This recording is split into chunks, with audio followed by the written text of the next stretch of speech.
They are clearly lying to customers and utter lies. The real thing without chopping, which it couldn't be further from the truth.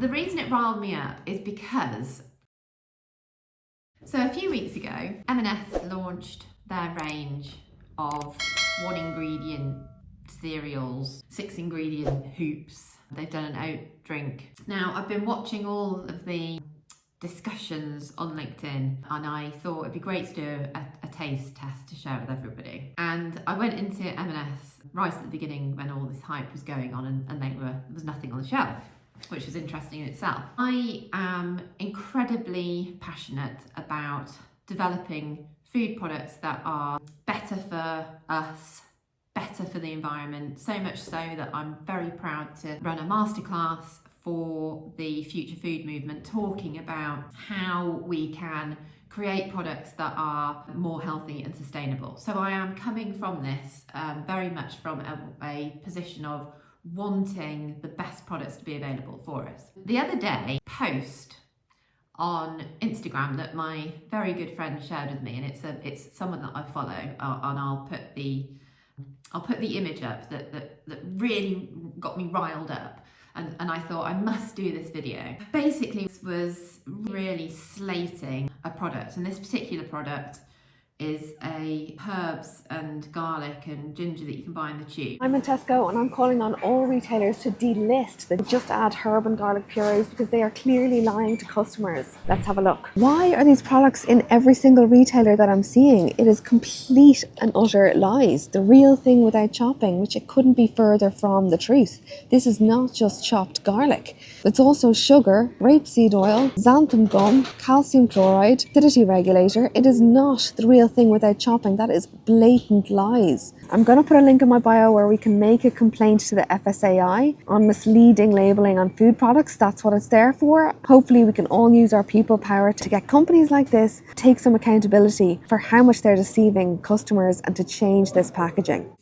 And I totally get the sentiment that, you know, people should be chopping their own herbs, or they should be getting their herbs from the freezer aisle, which is, you know, just the chopped basil, for example. But the reason it riled me up is because I work in the food industry, and I know 99% of us that work in the food industry, we want to be doing the right thing. And there are products that could be better, and there are things that we need to reformulate, and there is work happening for that to happen. But equally, I don't like products to be demonised in such a striking way, because there are people that don't have freezers. There are people that don't have the physical ability to be able to chop things up.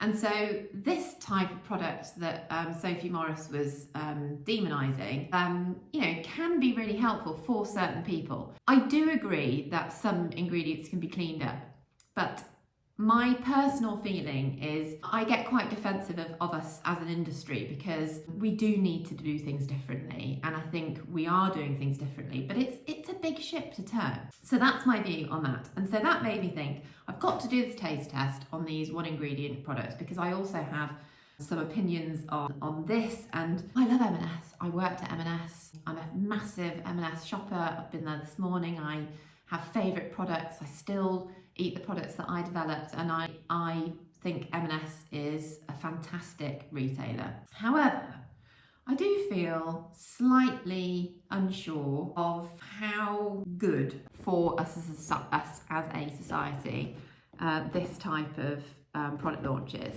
So for me, food is about enjoyment, socialising and nourishing your body. I think food is such a socially important thing for us as humans, and it's certainly the way that we communicated as a family around the dining room table, getting excited about the food that we were preparing.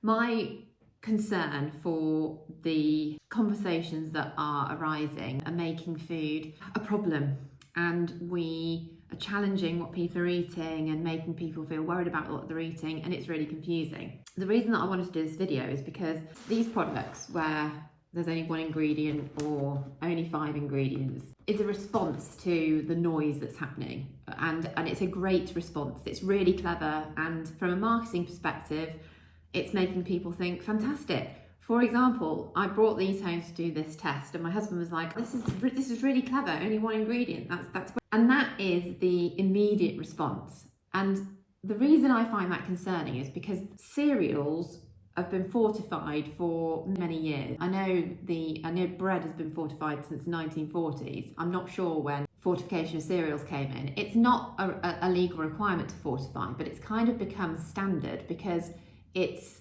an easy way to make sure that the population are getting vitamins and minerals. And particularly things like iron, there is an issue in this country with children becoming iron deficient. And actually, since the 1990s, incidences of iron deficiency relating to hospital admissions has actually increased, which is scary. Now, and we could have an argument that actually ultra-processed foods has created this disconnect between healthy diets, and I don't necessarily disagree with that. However, responding to that threat by removing fortification from a basic food source like cereals, where we know children are eating for breakfast, I think is a dangerous place to be. That might be a little dramatic saying it's dangerous, but I just think the fortification of cereals, it's done for a reason.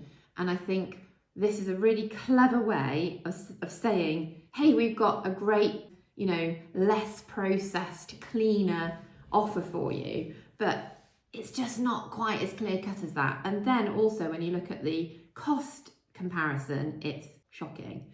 And I'll give you that information on here because it's crazy. Like the cost difference between these two products, for example, is quite scary.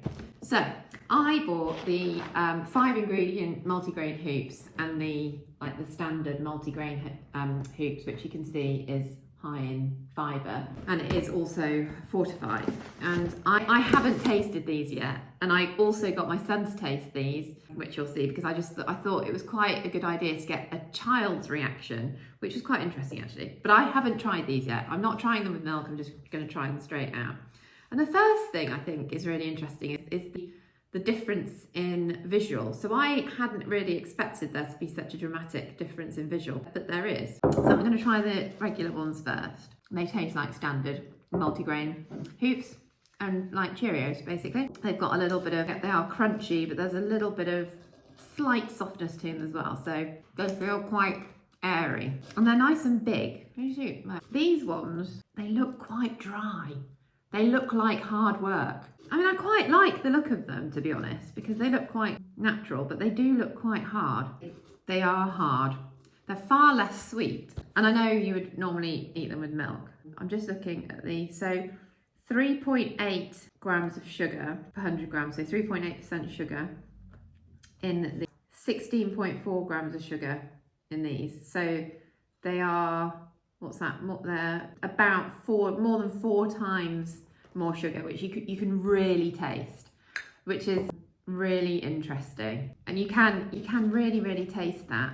But for me, it's more about the texture, and actually with some milk, these would be palatable. They're pretty bland, and to be honest, I would probably add sugar, but I am of that generation where I used to add sugar to my cereals. And I do believe that what we've done with salt, by reducing salt content, that's a more effective way than kind of going cold turkey and cutting sugar out, because you'll see my son's taste test review, but I don't think my kids would eat. So, Monty, which one looks the nicest? Yeah, which one do you like the look of the best? Why? Because they look like honey. Everything looks like honey. Okay, do you want to have a try? You like cereal without milk, don't you? This is how you like to eat your cereal. How's that? Medium? Yeah. Why is it medium? What can you taste? Wheat. Is it sweet? No. Just quite plain? Is it Yeah. quite plain? Time for the next one, guys. Looks like pancakes. Looks like a pancake. It doesn't taste like any. Those. So let's look at the cornflakes. So this is the standard M&S cornflakes, and as you can see, fortified with vitamins and iron. This one has 6.1% sugar, and this one has less than 1% sugar. So again, a significant difference in the amount of sugar in both of them. But the thing that also gets me about this marketing exercise is there are so many more products that we need to be worried about from an ultra-processed food perspective and clean ingredients perspective that I get why. So this is like an easy place to start, which I get, and it kind of raises that awareness and also shows that it can be done, which I think is, I like that. I like that we're showing it can be done, because I think we do need to challenge ourselves. However, there are other products that should be targeted before cereals, even if we put the fortification issue aside, which for me is the biggest issue with these products. But when you think this pack, the ingredients are maize, sugar, salt, barley malt extract, iron, niacin, and etc. The fortification. The issue for me in this is more about the sugar than it is about the number of ingredients. So I think that's what I'm trying to say in this whole conversation is it's really clever marketing focused on an issue that the consumer has because of all of the noise around ultra-processed foods. But it skirts over other issues that we have in the industry, which is where my frustration is. So let's try the cornflakes. So these ones look really nice and cornflake-like, what you would expect. They look light and exactly what you would expect from a cornflake. These ones sort of shock me more from a visual perspective. They're quite thick. I'm quite intrigued by these.